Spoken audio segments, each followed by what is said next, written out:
bayan mo. Viva poong Jesus Nazareno.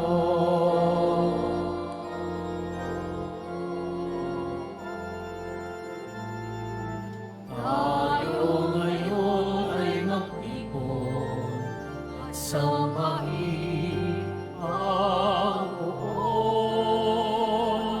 Magdiwang tayo sa ating debosyon. Purihin ang Panginoon. Viva poong Jesus Nazareno. Awit at papuri, alay namin sa'yo. Dinggin ang dalangin at pagsamo ng bayan mo. Viva poong Jesus Nazareno.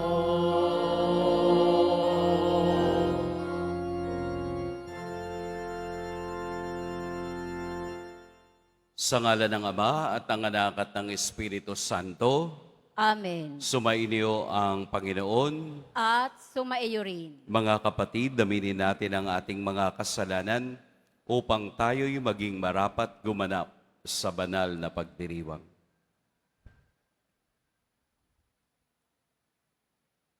Tayo pong lahat, inaamin ko sa makapangyarihang Diyos At sa inyo, mga kapatid, na lubha akong nagkasala sa isip, sa salita, sa gawa at sa aking pagkukulang.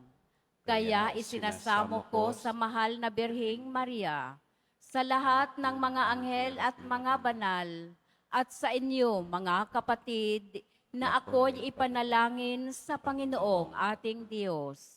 Kaawaan tayo ng makapangyarihang Diyos, patawarin tayo sa ating mga kasalanan at patnubayan tayo sa buhay na walang hanggan. Amen.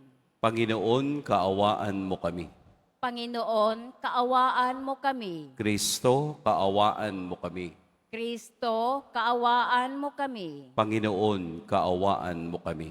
Panginoon, kaawaan mo kami. Kasabay ng ating debosyon sa ating mahal na poong Jesus Nazareno, atin din pong ginugunita si San Antonio Abad.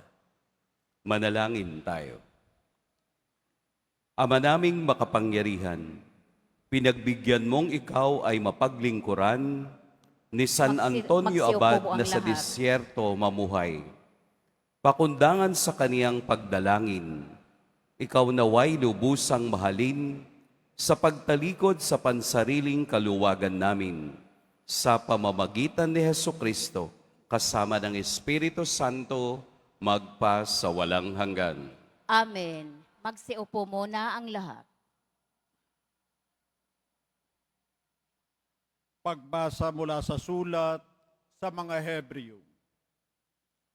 Mga kapatid, nananatili pa ang pangako ng Diyos na tayo'y makapapasok at makapamamahinga sa piling niya.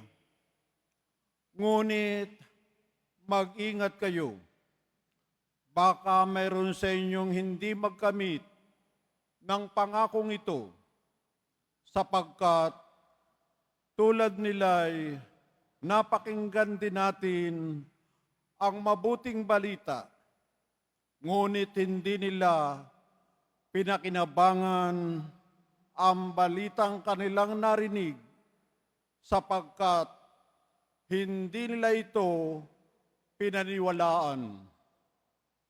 Tayong naniniwala ang papasok at mamamahinga sa piling ng Diyos. Ito'y ayon sa kanyang sinabi, "Sa galit ko'y aking isinumpang, hinding-hindi sila makapapasok at makapamamahinga sa piling ko." Sinabi niya ito, bagamat tapos na ang kanyang pagkalikha sa sanlibutan, sapagkat sinasabi sa isang bahagi ng kasulatan ang tungkol sa ikapitong araw. At sa ikapitong araw, nagpahinga ang Diyos sa kanyang paglikha at muli pang sinabi, hinding-hindi sila makapapasok at makapamamahinga sa piling ko. Kaya magsikap tayong makapasok at makapahinga sa piling ng Diyos. Huwag sumuway ang sinuman sa atin para hindi mabigong tulad nila. Ang salita ng Diyos. Salamat sa Diyos.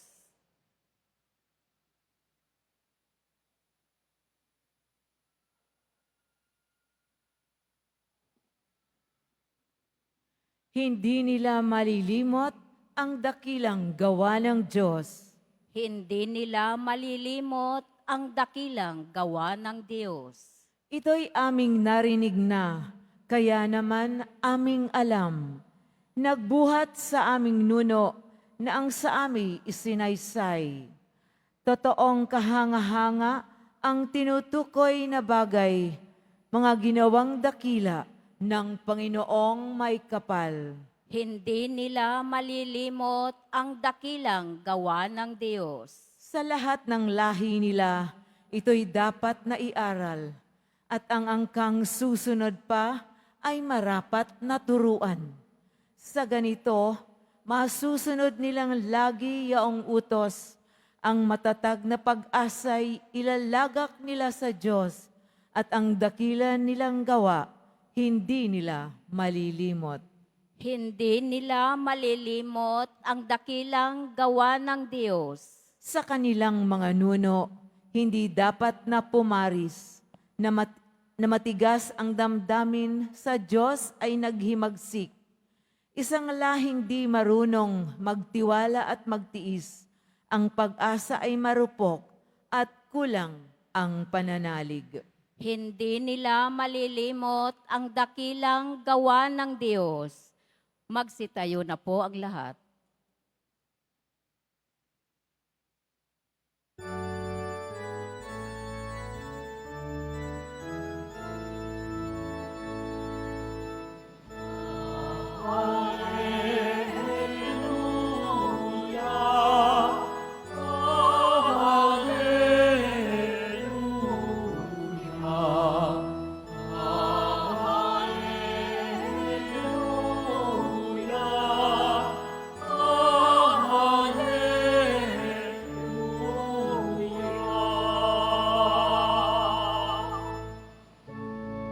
Narito at dumating na isang dakilang propeta, sugo ng Diyos sa bayan niya.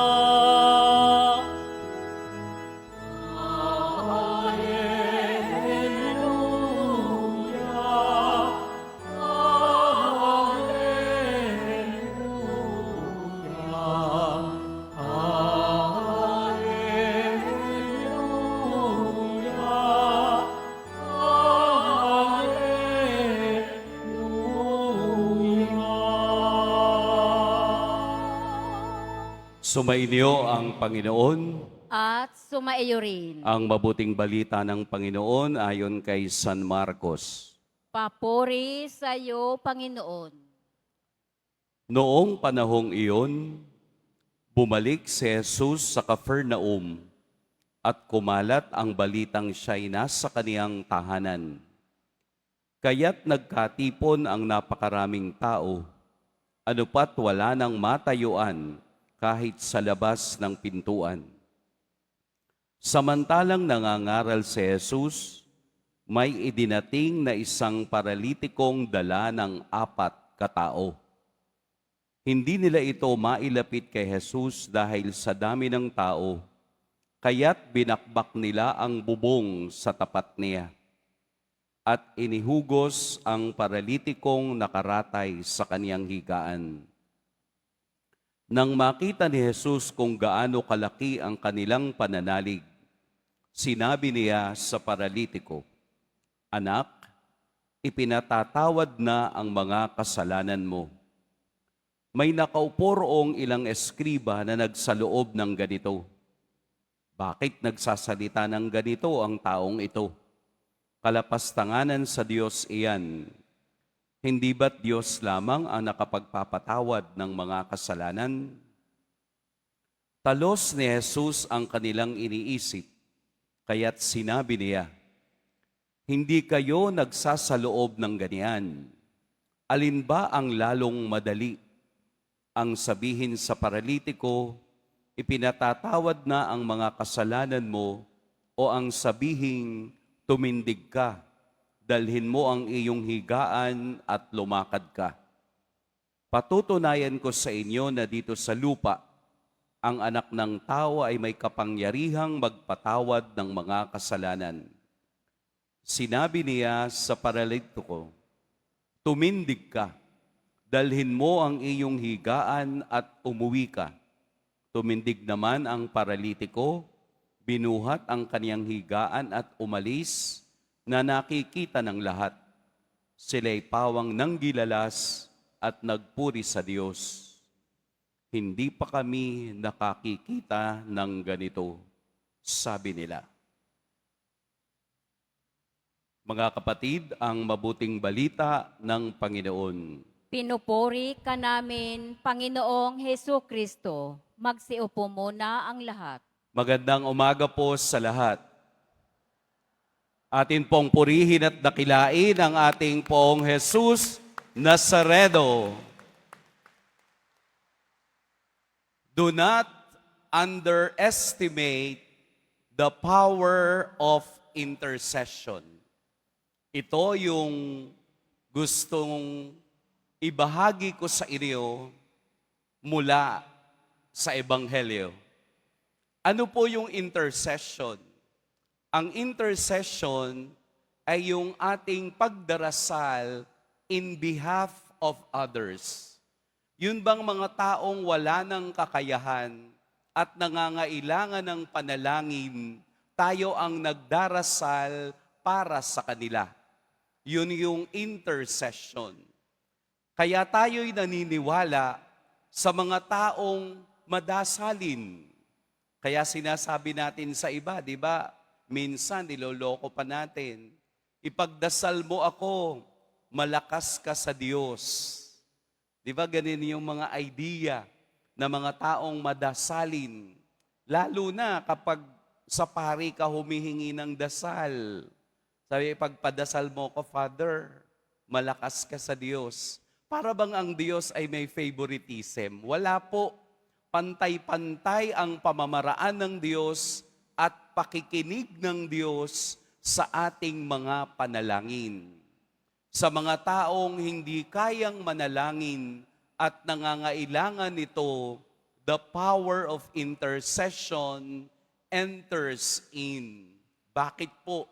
Dahil ang paralitiko sa kaniyang sarili ay hindi kayang lumapit kay Jesus.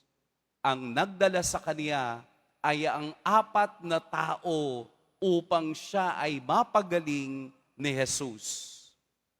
Hindi dahil sa kagustuhan ng paralitiko, hindi dahil sa pananampalataya ng paralitiko, kung hindi dahil sa 4 na tao na nagpursige at naglagay ng effort upang siya ay dalhin kay Jesus. Ito yung pananampalatayang may gawa. Pananampalataya plus gawa equals biyaya. Hindi lamang tayo nananalangin, hindi lamang tayo sumasampalataya, ito rin ay ginagawa natin upang matanggap ang pagbibiyaya ng Diyos. Magkasama ito dahil ang pananampalatayang walang gawa ay patay. Alam natin na sa ating pamumuhay Kristiyano, kailangang magkasama ang dalawang ito. Nanampalataya ang 4, pero wala silang pwedeng gawin kung hindi mag-effort na butasin ang bubong upang doon ilagak sa harapan ni Jesus. At ito ang gawa sa ating pang-araw-araw na buhay. Marami tayong maririnig tungkol sa salita ng Diyos. Marami tayong matututunan sa salita ng Diyos. Pero dapat nasa atin yung effort, nasa atin ang gawa. Magkakaroon lamang ng katuparan ang ating mga dinarasal kung ito'y nagkakaroon ng gawa sa ating buhay.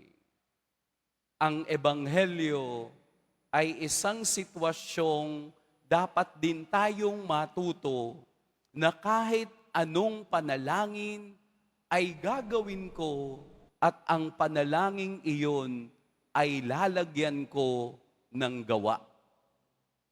Huwag tayong mananalangin para lamang sa ating sarili. Manalangin tayo para sa iba. Kaya tingnan niyo ang kabuuan ng ating banal na misa. Tayo ay nananalangin hindi lang para sa ating naririto ngayon. Tayo rin ay nananalangin para sa iba.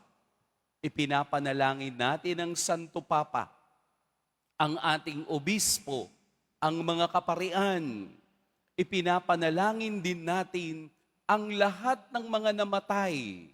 Ipinapanalangin natin ang buong simbahan dahil alam natin na sa panalangin, lahat tayo'y doon lalakas, lahat tayo'y doon naniniwala.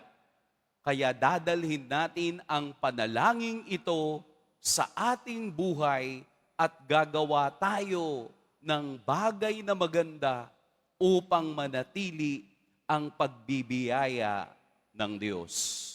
Amen. Pagpalain tayo ng poong may kapal. Magsitayo na po ang lahat.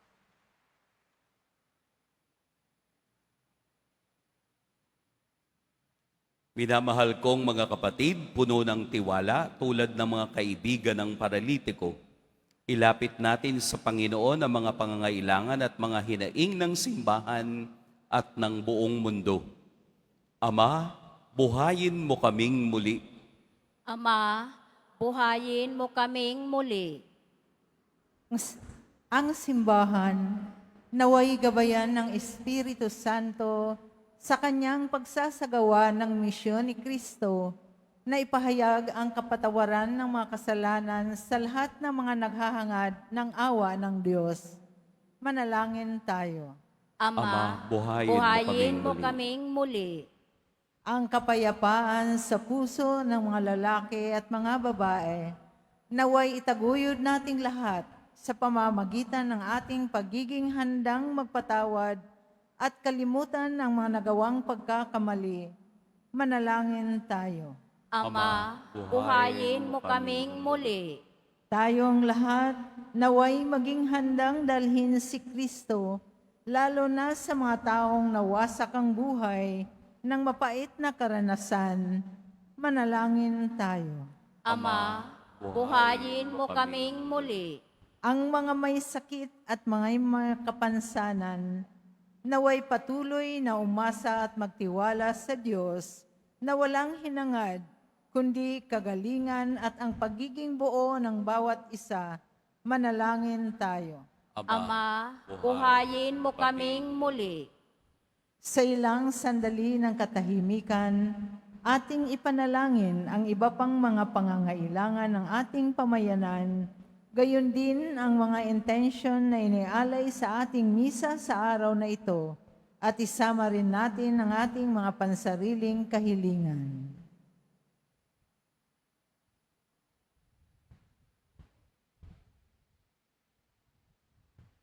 Manalangin tayo. Ama, buhayin mo kaming muli. Ama naming nasa langit, pinasasalamatan ka namin sa kapatawarang ibinigay sa amin ng iyong anak. Kami rin naway makapagpatawad sa mga nakagawa sa amin ng masama. Hinihiling namin ito sa pamamagitan ni Kristong aming Panginoon. Amen. Magsiupo muna ang lahat.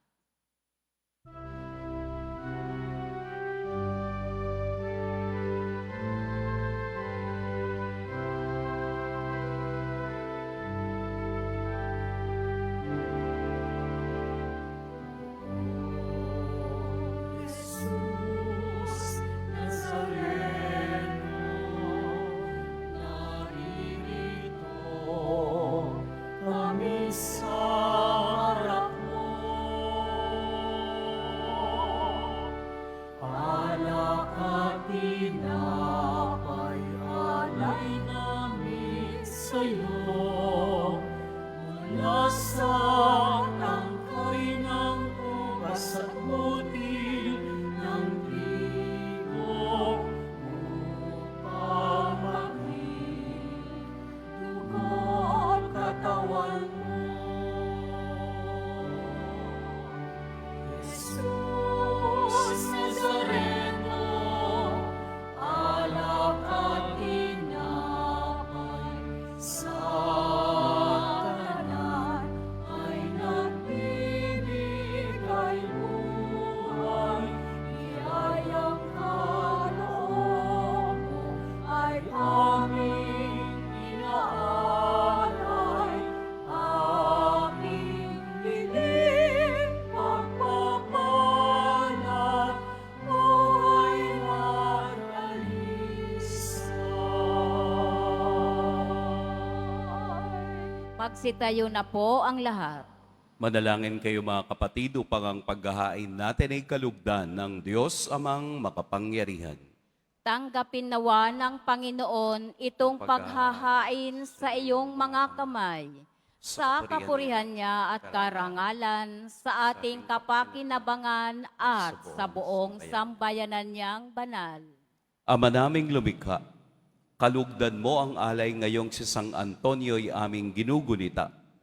Huwag nawa kaming mahadlaga ng anumang makalupa sa pagkamit namin ng kayamanang pinakadakila na tanging ikaw lamang sa pamamagitan ni Hesukristo kasama ng Espiritu Santo magpa sa walang hanggan. Amen. Sumainyo ang Panginoon. At sumaiyo rin. Itaas sa Diyos ang inyong puso at diwa.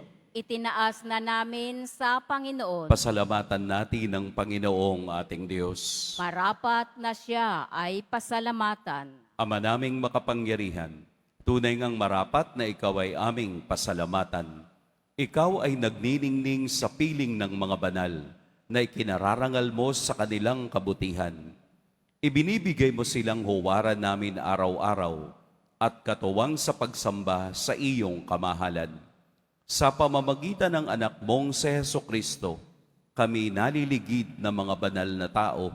Sila'y mga saksi na ang pananalig sa iyo ay magaganap naming sa ikararangal mo. Kaya kaisa na mga anghel na nagsisiawit ng papuri sa iyo, nang walang humpay sa kalangitan, kami nagbubunyi sa iyong kadakilaan.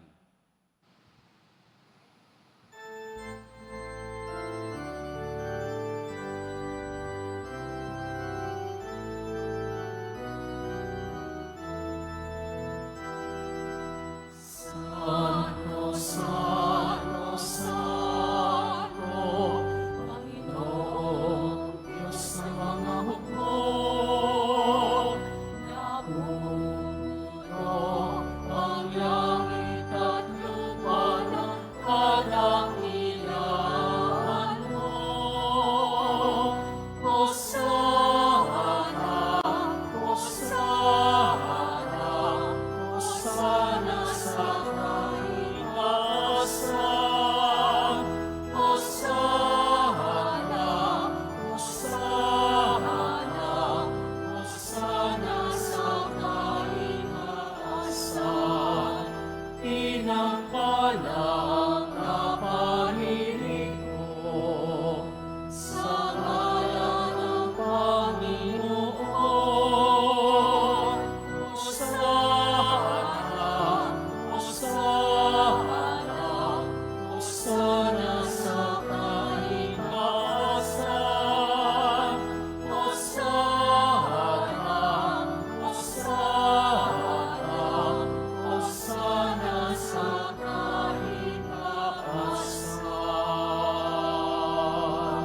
Magsiluhod po ang lahat.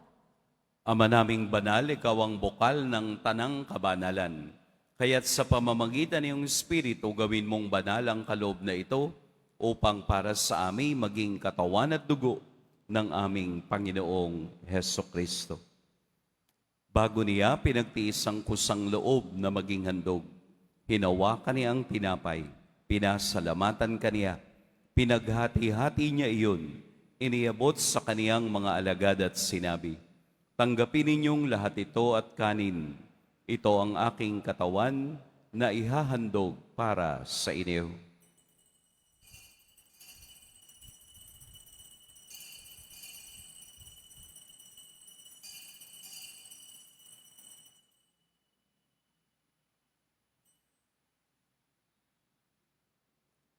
Gayun din naman, noong matapos ang hapunan, hinawakan niya ang kalis, muli kaniyang pinasalamatan, inabot niya ang kalis sa kaniyang mga alagad at sinabi, "Tanggapin ninyong lahat ito at inumin. Ito ang kalis ng aking dugo, ng bago at walang hanggang tipan, ang aking dugo na ibubuhos para sa inyo at para sa lahat, sa ikapagpapatawad ng mga kasalanan.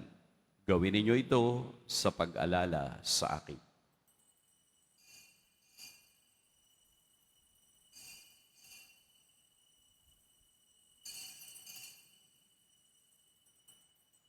Magsitayo na po ang lahat. Ipagbunyi natin ang misteryo ng pananampalataya. Si Kristo'y namatay, si Kristo'y nabuhay, si Kristo'y babalik sa wakas ng panahon. Ama, ginagawa namin ngayon ang pag-alala sa pagkamatay at muling pagkabuhay ng iyong anak. Kaya't iniaalay namin sa iyo ang tinapay na nagbibigay buhay at ang kalis na nagkakaloob ng kaligtasan. Kami nagpapasalamat dahil kami iyong minarapat na tumayo sa harap mo para maglingkod sa iyo.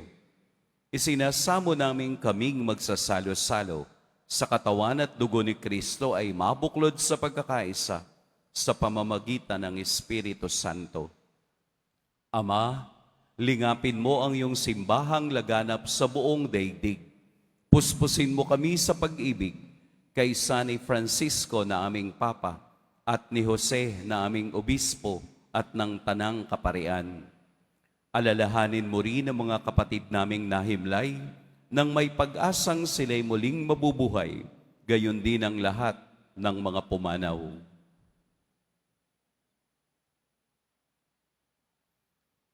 Kaawaan mo sila at patuloyin sa iyong kaliwanagan. Kaawaan mo at pagindapating kaming lahat na makasalo sa iyong buhay na walang wakas. Kaisa ng mahal na Birheng Maria na ina ng Diyos, ng kabiyak ng puso niyang si San Jose, kaisa ng mga apostol ni San Juan Bautista, at ng lahat ng mga banal na namuhay dito sa daigdig ng kalugod-lugod sa iyo, maipagdiwang nawa namin ang pagpupuri sa ikararangal mo sa pamamagitan ng iyong anak na aming Panginoong Hesukristo.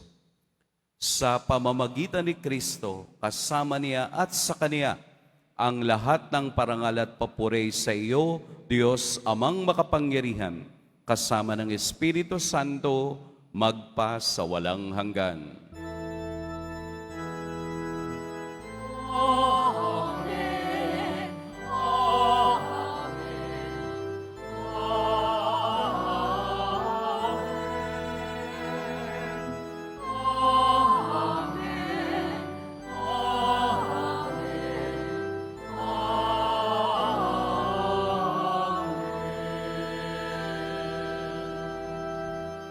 Sa tagubilin ng nakagagaling na utos at sa turo ni Jesus na Panginoon natin at Diyos, awitin natin ng lakas loob.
Hinihiling namin kami iadya sa lahat ng masama. Pagkalooban ng kapayapaan araw-araw, iligtas sa kasalanan at ilayo sa lahat ng kapahamakan.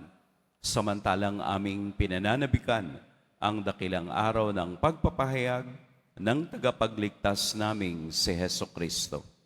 Sapagkat iyo ang kaharian at ang kapangyarihan at ang kapurihan magpakailanman. Amen. Panginoong Hesukristo, sinabi mo sa iyong mga apostol, kapayapaan ang iniiwan ko sa inyo, ang aking kapayapaan ang ibinibigay ko sa inyo. Tunghayan mo ang aming pananampalataya at huwag ang aming pagkakasala. Pagkalooban mo kami ng kapayapaan at pagkakaisa ayon sa iyong kalooban, kasama ng Espiritu Santo, magpa sa walang hanggan. Amen. Ang kapayapaan ng Panginoon naway laging sumainyong lahat. At sumaiyo rin. Magbigayan kayo ng kapayapaan sa isa't isa.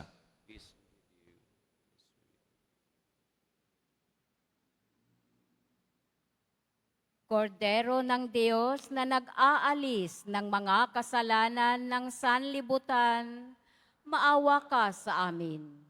Kordero ng Diyos na nag-aalis ng mga kasalanan ng sanlibutan, maawa ka sa amin. Kordero ng Diyos na nag-aalis ng mga kasalanan ng sanlibutan, ipagkaloob mo sa amin ang kapayapaan.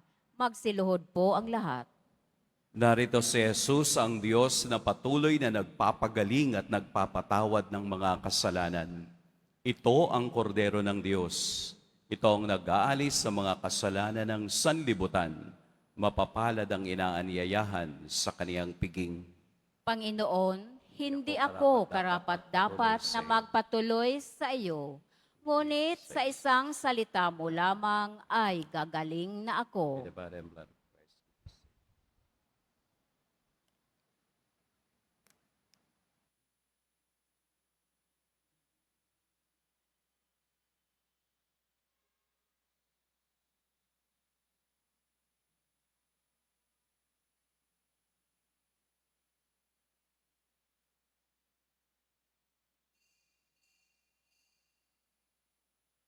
Para sa lahat ng tatanggap ng banal na komunyon, sasagot po tayo ng amen. Pagkasabi ng pari o ng leminister ng katawan ni Kristo at isubo agad sa bibig bago umalis sa harapan ng pari o leminister.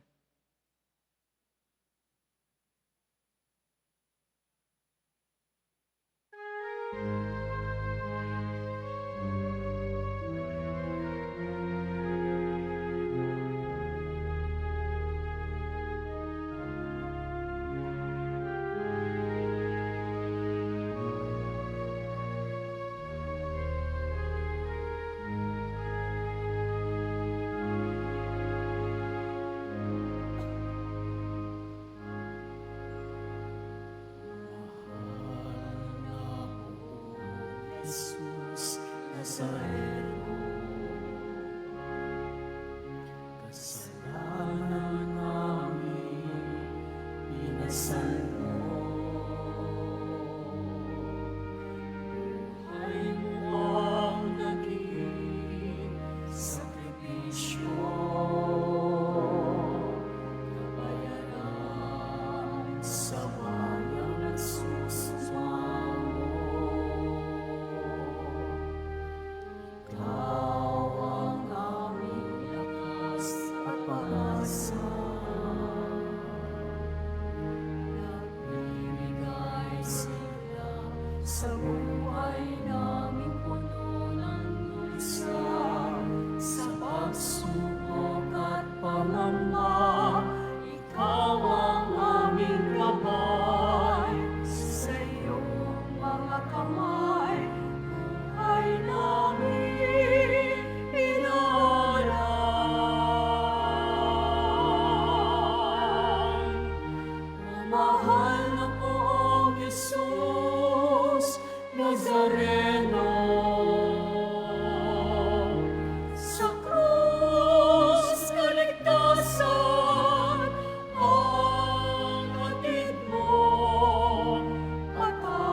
Announcement.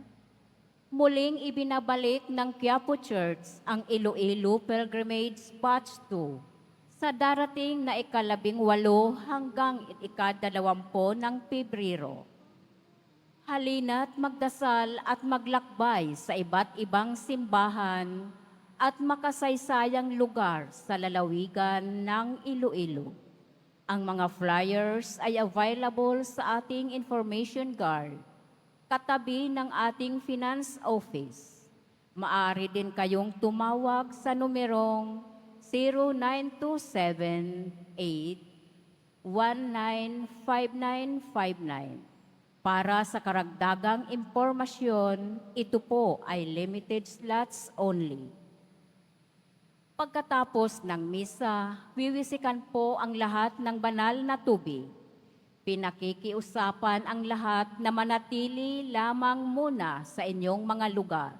Tanging sa Quezon Boulevard o Plaza San Juan lamang ang labasan ng lahat. Sumunod po tayo. Maraming salamat po sa inyong pagdalaw at pagsisimba sa Basilica Minor at Pambansang Dambana na Jesus Nazareno. Magsiluhod po ang lahat. Panalangin sa mahal na poong Jesus Nazareno. Mahal na poong Jesus Nazareno, banal ang iyong pangalan. Dinadakila at pinasasalamatan ka namin. Nagpakababa ka at sumunod sa kalooban ng Ama. Pinasan mo ang krus at nag-alay ng buhay para sa aming kaligtasan. Tanggapin mo ang aming dasal at sakripisyo. Itulot mo na kaming sumasamo ng buong katapatan at pagmamahal. Magbahagi ng mabuting balita, magsisi at itakwil ang kasalanan at masama, at maghatid ng awa at kapayapaan sa aming kapwa. Ipinagkakatiwala namin sa iyo ang lahat-lahat sa amin. Ipinapanalangin namin ang mga pangangailangan ng iyong tulong. Ipinapaubaya namin sa iyo ang aming mga kahilingan.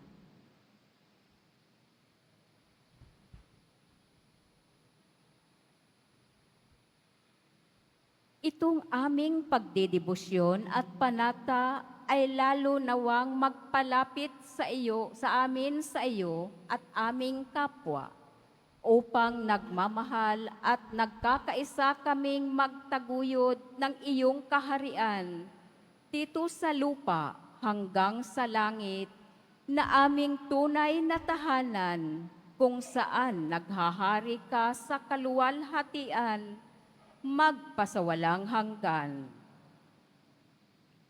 Amen. Magsitayo po ang lahat. Manalangin tayo. Ama naming mapagmahal, kaming pinapagsalo mo sa banal na pakikinabang, ay gawin mong laging makapanaig sa mga kalaban na niloob mong madaig ni San Antonio noong sa lakas ng kadiliman, siya'y matagumpay na nakipagtunggalian sa pamamagitan ni Hesukristo, kasama ng Espiritu Santo, magpasawalang hanggan. Amen. Sumainyo ang Panginoon. At sumaiyo rin. Yumuko kayo para sa pagbabasbas. Mahal na poong Jesus Nazareno, inihayag mo sa pamamagitan ng krus ang walang maliw na pag-ibig ng Diyos sa sangkatauhan. Pakinggan mo ang kahilingan, lalo na para sa mga nangangailangan ng iyong tulong at awa. Makamtan nawa namin ang iyong kasagutan na may utang na loob na tinatanaw. Basbasan din po ninyo itong mga imahen at dasalan upang lalo kaming manalangin at magtiwala. Sa pamamagitan ng bendisyon na ito, naway lalo kaming maging mapaglingkod, masunurin na tapat sa iyo na aming maluwalhating Panginoon, magpasawalang hanggan. Amen. At pagpalain kayo ng makapangyarihan at mapagmahal na Diyos, ang Ama at Anak at Espiritu Santo. Amen. Humayo kayong taglayang kapayapaan ng Poong Jesus Nazareno. Salamat sa Diyos.